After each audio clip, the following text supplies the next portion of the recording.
Exclusive with me, Meghna Deka.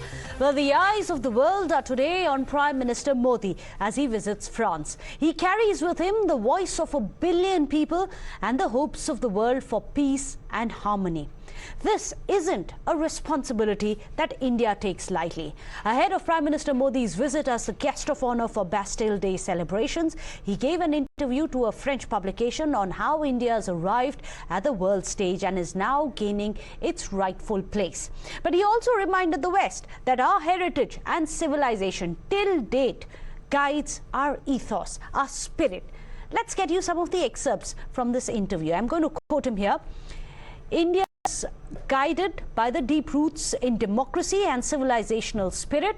Our civilizational ethos and heritage are the basis of India's soft power. We are blessed to have civilizational ethos and heritage in abundance. India's exports to the world have never been war and subjugation. India's exports have been yoga, Ayurveda, spirituality, science and mathematics. We have always been a contributor to global peace and progress. Vedas, which were written thousands of years ago, said that acquire noble thoughts from wherever possible. Whatever is good, we should have the ability to appreciate it and adopt it. The Prime Minister has also reminded that India's G20 theme is Vasudhaiva Kutumbakam, one earth, one family, one future. Now, while the Prime Minister projects India as the unifier steeped in our civilizational glory, the opposition finds an excuse to lash out. Hear them say, practice what you preach. Prime Minister talking big sounds impressive, but then we have to say that preach what you practice. You're talking about such a long relationship with France, but do you know that about a foreign policy, the most important thing is to maintain good relationship with neighbors? What is your viewpoint about neighboring countries? Our relations with neighboring countries are at the lowest ebb. Even Nepal, which was so friendly for long, is now nearly hostile. What to talk about Sri Lanka, Pakistan or China? So talking big is okay, but one should talk practical also. It is not because of these things are because of Modi ji or the BJP. It is without that the others have also contributed. Modi ji has one virtue that he capitalized everything, even on others' hard work also. It was the hard work of UPA government, it was the hard work of the Congress, and all through the people of India that we reached to this height. It would have happened without him also. Well, let's go across to our panelists. Tom Vadakkan is joining us, BJP's National Spokesperson. Kapil Madan, a lawyer, also on our show. Tom Vadakkan, I'd like you to react to what the opposition has been saying, that it's okay to talk about India's civilization and glory, but you must practice what you preach.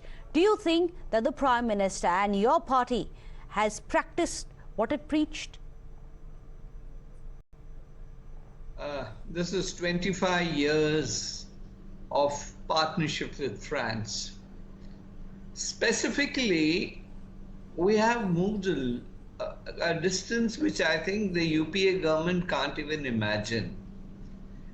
The criticisms that are coming in are essentially saying it's talking about so grapes. The reality is the interview that was given by the Prime Minister, if it has been closely read, is that of an international statesman.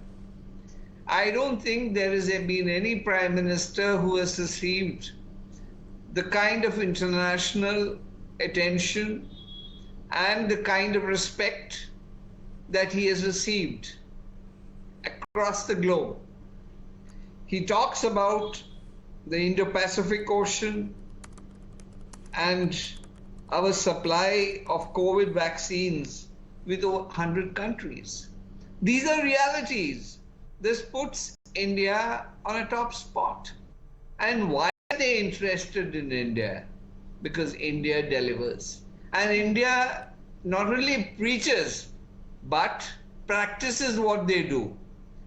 the main criticism that's coming in from these parties are that, well, you know, normally the culture is when the Prime Minister is outside, you do not make statements. That is the normal culture that the Congress party claimed, and many were the practitioners. But today, the Prime Minister has just landed there, and he has given I think it's a great interview that he has given, in which he has covered every aspect, India's development, India's agenda internationally, bilateral movements, and he has talked about whatever achievements we have achieved. But in fact, it goes much beyond the Prime Minister. I agree with you to that point. It's not about the Prime Minister, it is what he's projecting as brand India. Kapil Madan, should we politicize that? Should we not together stand up, take pride in our civilizational ethos, regardless of what political biases we have, what ideological stance we hold, that today we say, yes, this is India's moment and it is going to be India's century? So, well, Megha, let's look at, the things in the right perspective. Not long ago, our Honorable Prime Minister visited the United States, and to my knowledge, the press conference where one of the journalists asked Prime Minister Modi a question was the first ever press conference done by the Prime Minister. And look what had happened thereafter. There was a severe backlash of that journalist, and so much so that the press secretary of the United States had to come and they had to make a declaration, a public statement condemning the trolling, the fact that the journalist was being questioned in a terrible manner. They had to come on record and make such kind of a statement. That's point number one. Now, second, you want to talk about our own civilization, our own state of affairs. Well, yes, you at the international stage, yes, you must go. But you should also be practicing what you're preaching. Now look at the status of affairs of their MPs. Not long ago, in fact yesterday, their sitting MP misbehaved with your journalist.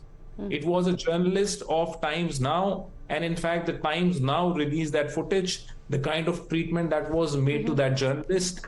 Now I just ask one question: how and what is the compulsion of the government that they want to continue with the person who is admittedly facing sexual harassment charges, who admittedly on camera are misbehaving with the journalist? You tell me what could be the compulsion. But again, Kapil Madan, somewhere you seem to be blurring that line between your criticism of the party and the man, which is of course expected. You can have any opinion in India and you're allowed to do that. It's your democratic right, as well as blurring that line between the man, the party and India's civilizational ethos. Tom Vadakkan, however, would you like to answer Kapil Madan? Well, he's been cherry picking. About this member of parliament, it is the same Delhi police who's filed cases against him. What he has done with the media, that is something that will be dealt with.